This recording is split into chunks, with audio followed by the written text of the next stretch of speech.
الراجل والست مين بيحتاج وقت يهدى ومين ما بيحتاجش وقت خالص يهدى. اوكي، الرجاله ممكن يبقوا محتاجين شويه وقت يهدوا. لا تترك على الحديد وهو ساخن، سيبيه يهدى عشان ما يتعصبش عليكي. عشان الست بقى لو فكرت ان انت تسيبها لما هي تهدى، اوكي، هي مش هتهدى.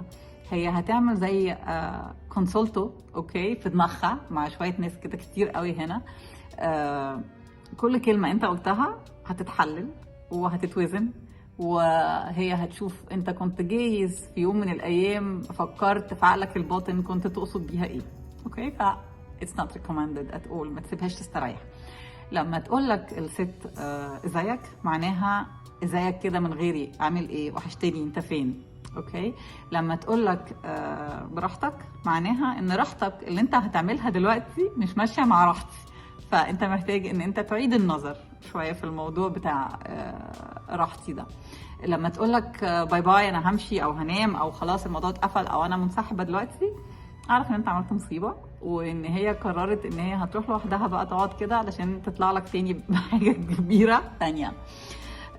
مع الستات شويه different than الرجاله. انهي الموضوع على طول، احتويها فورا واقفل القضيه، عشان لو سبتها وقت اطول شويه القضيه هتكبر مش هتصغر خالص.